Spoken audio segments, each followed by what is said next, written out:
Hi, I'm Greer McGeary, President of Seahorse Victoria, and we resume with my special guest, Rosemary Langton, the first and founding president of Seahorse Australia. I went back to him and told him it wasn't on. And he said, I don't know what to do. So I said, well, how about you writing a note to the district commissioner telling him I'm cured? He said, all right, I'll do that. So I'm one of the few successful cures of transvestism. And that was the end. That was the end of it. That's a lovely story there. So, you're now being cured. Were you in Hong Kong for much longer, or did you? I was coming up to the end of my first tour, and I persuaded my dear wife that perhaps it might be a good idea to go through America. I now having had this experience, I knew all the girls that were in members of the FPE in America, and they all said they would welcome me as I came through. I said, this seems too good an opportunity to miss. So when we went back on leave to England, we completed our trip around the world and came back via America and met all the leaders at the time, Susanna Valenti and all the others, including the one who put, and they all told me that if America had not had any transvestites on their NASA organization, they'd never have made it to the moon. So there you are. And I had a very pleasant time, and I came back to Hong Kong to do my next tour. Obviously coming towards the end of your second tour there. So did you go back to the UK or did you move on to elsewhere? No, Jennifer said that there's also another point that time they had the rather harsh way that when your child reached the age of 7.5, you sent them back to England to boarding school, and the government paid for one trip or two trips, and your dear wife went out and worked and paid for the third trip. But it meant that you only saw your child for 8 weeks in the year, which neither Jenny nor I thought was a good idea. So she said with her usual abandon, go and get another job somewhere else, but not in England. So when I went back to England, I applied for various jobs and found there was a good one going in Australia, which appealed to my mother because I said she was a Victorian in every sense. She was born before Queen Victoria died and in there. And unfortunately, the job was in New South Wales, and my Victorian uncles didn't think much of me settling among the convicts. However, they accepted it. So I came to Australia in January 1988, and started my career there. Moving to Australia, into Sydney, I think you said 88, but was that more like 68, was it? 1968? 1968, 68, quite right. Sorry, I stand corrected, 68. I did in fact been to Australia once because I was chairman of the Round Table Resettlement scheme for fishermen in Chung Chau. Round Table is the same as Apex in Australia. And they had wanted to see where their money was. New Zealand had wanted to see where the money had gone. So invited me to come and give a lecture tour, which I did. And I went via Australia. And by that time, I knew of various people, one of which was Fiona Cummings, who is now known as Catherine Cummings, who very kindly looked after me when I arrived. And she was a humdinger of a friend. And I settled in. Unfortunately, I'd only been down about a couple of years when Fiona decided that she wanted to get back to America and left for Salem, which only left myself and Pauline, a highly decorated officer of the Royal Australian Air Force, retired, and there was one other, Carol, who was a merchant seaman who went up and down the coast. Pauline was a very nice person and very interesting. She was a member of the squadron that gave close support to the troops in Korea. Now, this was a highly dangerous occupation. You came into the ground with all guns blazing, and the last minute you pulled the plane out of the dive and you went away. If something hit your engine at that time, you went straight in the earth and died. And in fact, the casualty rate of the squadron was so bad that the people of Australia were never told how many had died. But the interesting thing about it, there were in fact 3 transvestites in the squadron. So there you were. Peter was one other, and I didn't know the other one, whose name I've forgotten. I never knew the third one. Through your own research and your connection with Virginia Prince and meeting people in America, of starting to expand the contacts, did that give you much of a sense of your own identity? By the time I'd been through America and met the girls, I knew what I was. I wasn't ashamed of what I was. And all I wanted to do when I came to Australia, was to meet up with other transvestites. Of course, Australia at the time was having its problems. We had down here the most appalling police force in New South Wales, who are still, to this day, apologising for what they did, and quite rightly too. I hope the senior policemen that harassed the transvestites and homosexuals have got a worthy hell for them. But as you know, the New South Wales policemen were under the impression that you only dressed to attract the attention of other males for sex, which at that time was illegal. So they, in addition to having a go at the homosexuals, had a go at the transvestites as well. So we had to be very, very discreet. Yeah, so with that background of the police and the manner in which they dealt with people whom they considered to be strange or offensive, how did you sort of then start to deal with that? Well, I didn't at that time. It was straightforward. I simply, Pauline and myself used to go into each other's flats, dress and enjoy each other's company. My dear wife was always prepared to join with me on Rosemary. She didn't shun away. And Pauline was a very nice person. I think he's dead. I've been trying to trace him for the last 10 years, but I can't find out what happened to him. But we used to do that, but I didn't. I did go out a little bit. I did buy some clothes, and by that time had learned how to dress better. There's nothing like a wife. My dear wife used to, whenever I wore something that she felt was inappropriate, such as pink and red together, she'd tell me in no uncertain terms to go back and change in something better there. So my taste was good. You mentioned about Pauline. I know in Seahorse Victoria there was a life member in Lady Paula, as she was known, and who died in around 1999. Would that be the same person? Or, no, it's a different. The Paula that you are talking about, I knew. She came from South Africa. She was an accountant, and quite a character in her own right. And I knew her very well, in actual fact. I'd forgotten her.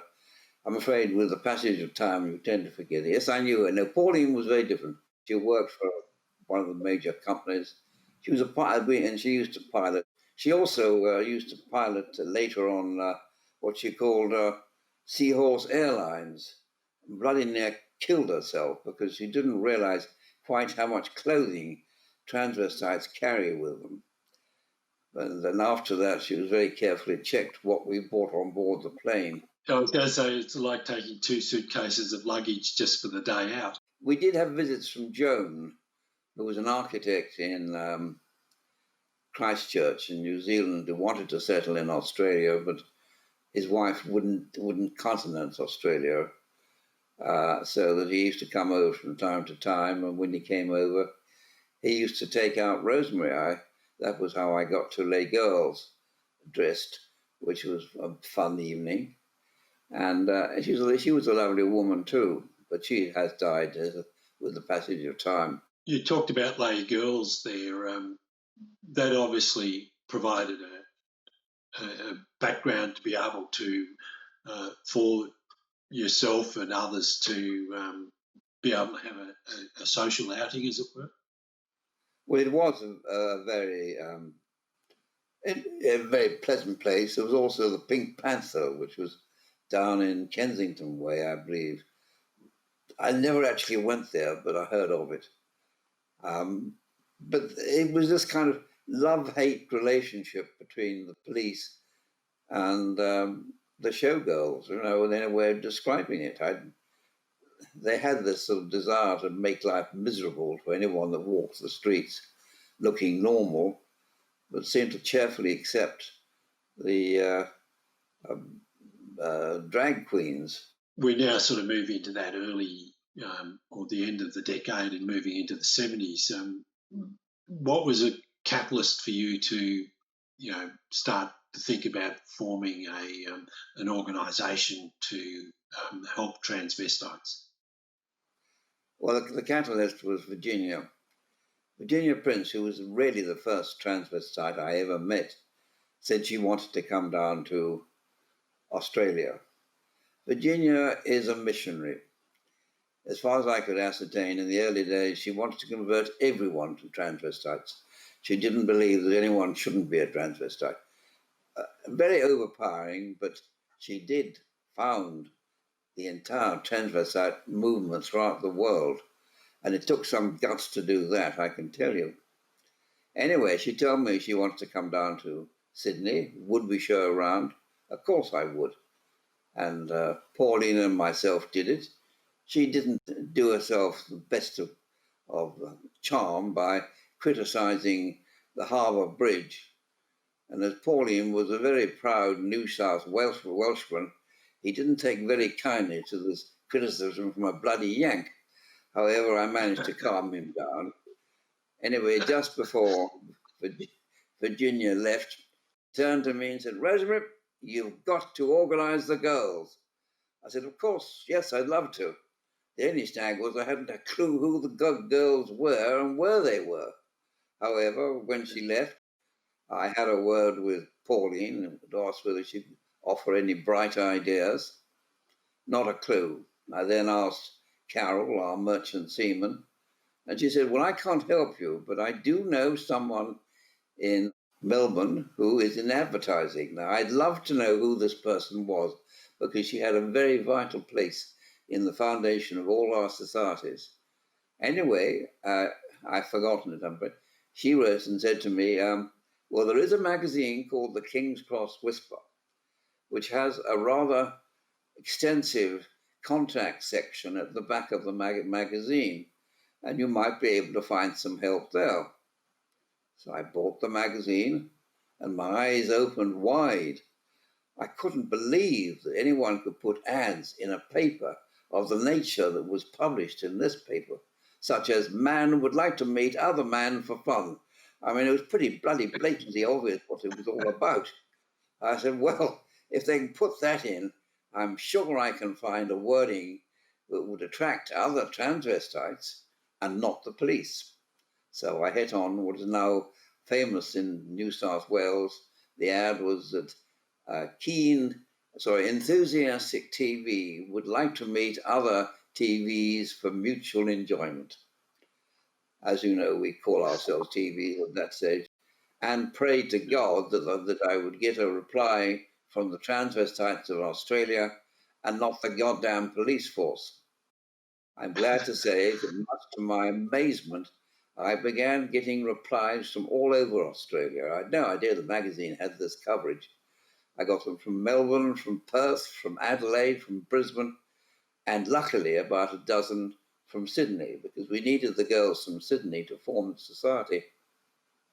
When I felt we had enough, I called them together to meet at the Malaya restaurant in Railway Square and told them I was considering forming a club, and they said if they could come, they would.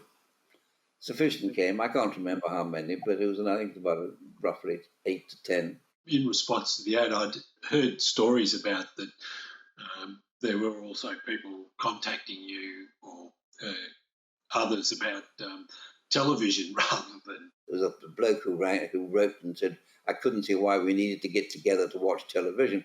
But still, apart from that, I could soon tell the ones that were of interest to me. So obviously that was encouraging to have half a dozen or so people turn up to that particular meeting. So you then went about forming Seahorse Australia. Why did you originally settle on the name Seahorse? Well, I didn't settle on the name. The original name was the Seahorse Society of Australia. Pauline said, what in God's name is hippocampus? I said, well, it's the Latin name for seahorse. And the seahorse plays a very vital role in the birth of young seahorses. And I felt it was other than insemination, the seahorse is put into their pouch and then mature them. And I felt it was a good name for us to have. It wasn't obvious to anyone that wasn't who didn't know what we were talking about, but it was enough for us. And when Pauline suggested that we call it the Seahorse Club of Australia, I said, fine, that will do me. Perhaps I'm being a little too obtuse. So that was it. I then said we need a constitution, and I knew that before we even started. So I'd written one out and handed it round. They all looked at it and it seems to cover all the points. I said, the final thing is we need to have an officer. I put myself forward. And they said, fine. So I became the first secretary, treasurer, and president. And then Pauline said, well, we must have a meeting. I said, I think I know an estate agent who can find us a flat or house where we can have the meeting. He came back a fortnight later or thereabouts and said, I found somewhere in Bondi. I told everybody. And that is where we had our meeting, our first meeting. People seemed to hear about the fact that we didn't have any heating. What we were lacking was gas to heat up the frozen TV dinners, which we had bought for the occasion. And Pauline again offered to go out in the street and turn the gas on in fully dressed. And I said I felt in the circumstances that we could perhaps just endure our cold food and not create an uproar in Bondi. Those first members joining there, what was the sort of stories that they told about their growing up? And everyone was just delighted to meet somebody else. If you haven't met anyone and you're on your own and suddenly you come into a room of 8 to 10 people, likewise thinking as you are, it is unbelievably wonderful. And that's all I can say. I'm sure they asked each other questions and everything else. There was only one person who couldn't complete the evening. He was a terrific enthusiast for underwear. And I said to him, well, I can lend you a skirt and a blouse. Oh, no, I only got to wear underwear. I said, well, it's a little bit sort of overpowering, you parading around in your panties. And he said, well, I got to go then. I said, I'm sorry, but he left. Otherwise, the rest all stayed. We had a great evening. There are photos of it, which I've got to this day of this occasion. And at the end of the evening, I came to the conclusion that I knew them well enough to invite them to my own home for the next meeting. What did you put in place to sort of publicise this new organisation of Seahorse Australia? I don't think we did anything at that stage. I was just thankful we had 10. But we did have them all over Australia, and people began to come out of the bush. I don't know how they found it. I mean, very soon after that, the Victorian girls, I think, were the next lot to form a group, even though you only say you're 45 years. I think you're bloody near 50, same as we are, even though you may have been a little bit informal in the early days. I think that was the case in Victoria, that there was sort of fits and starts, as it were, to try and get a more coordinated activity. And it wasn't until September of 1975 that a formal group had been formed.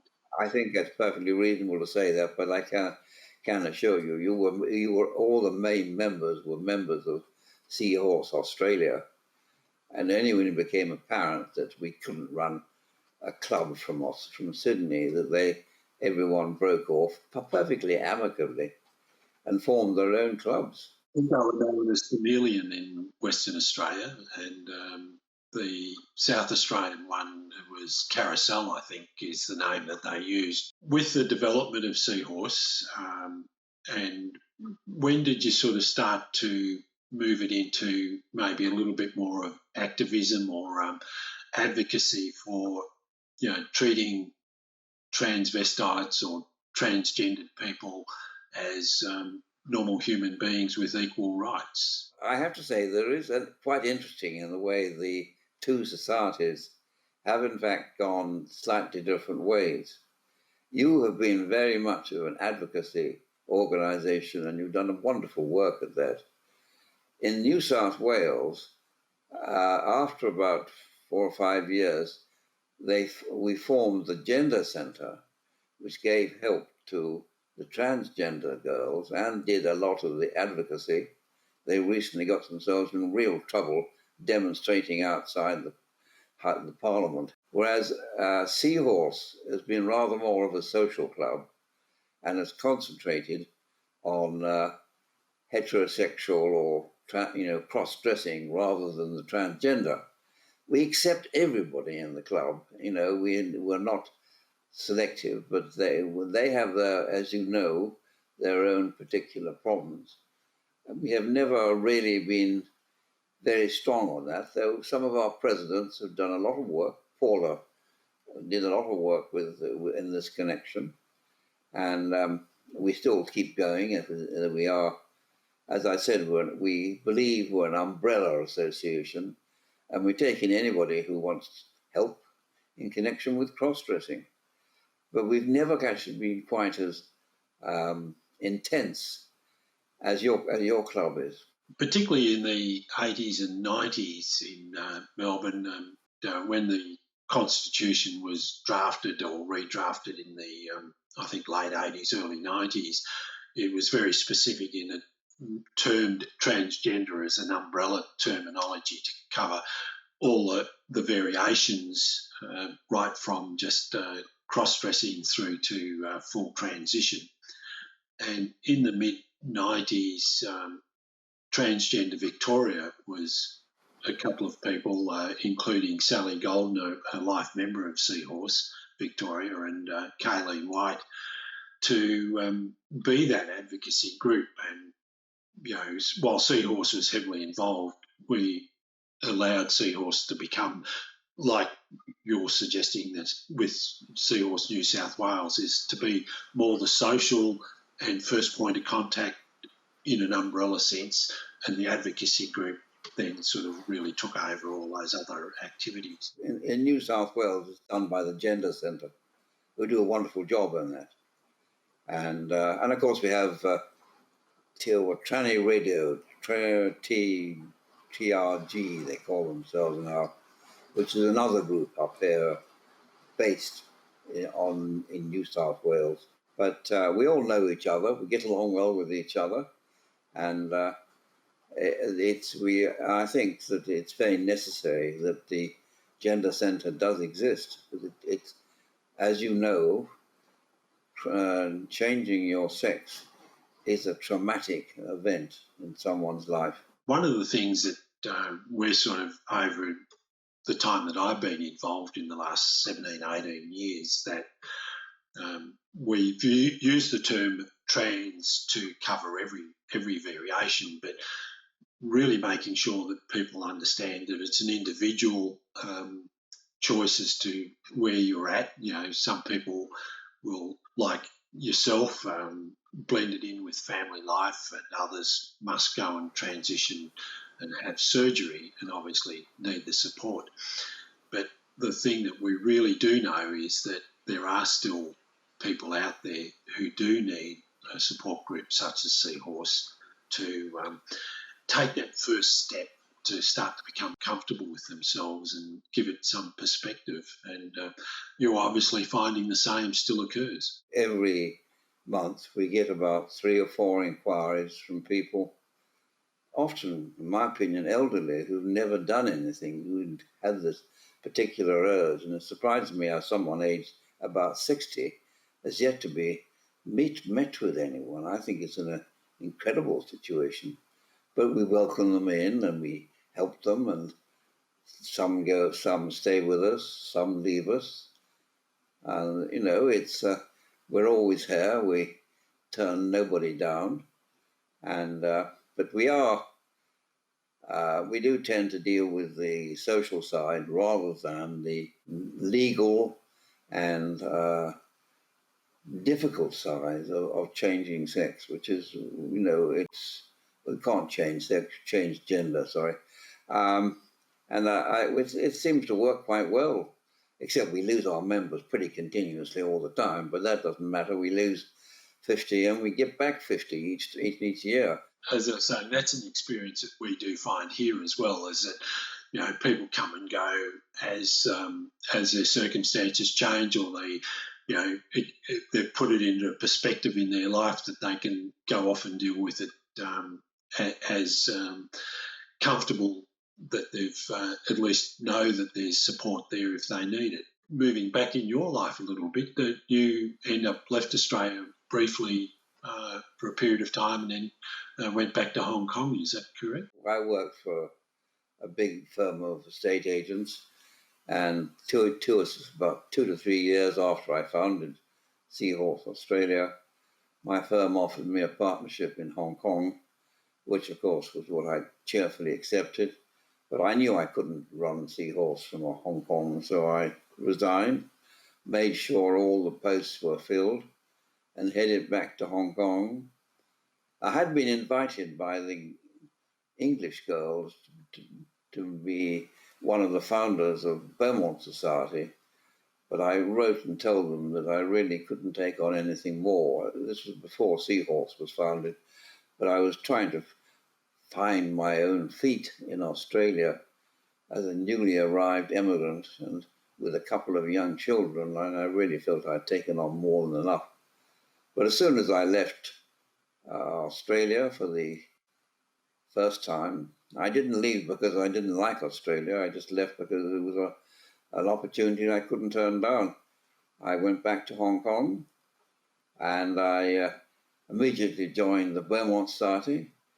And to my delight, I found there was a lady there who was a transvestite, and a very fine lady she is too. And she was the one, she worked for Special Branch, who found out from me that whether in fact Sir Ronald Home, as he eventually became, had honoured his word, and Anne, in fact, confirmed that he'd been a truly honourable person. And Anne and I used to go out. One month I would take Anne to the best hotel as Richard. The next month Ian would take Rosemary to the same or different hotel. It went on and we had a great time together. I was going to say, obviously life in Hong Kong was completely different to what it was when you were first there. When I went to Hong Kong originally, it was cheaper for people to go by sea. When I went back to Hong Kong in 1974, thereabouts, airfares had dropped beyond belief, and it was quite possible to go back and forth anywhere.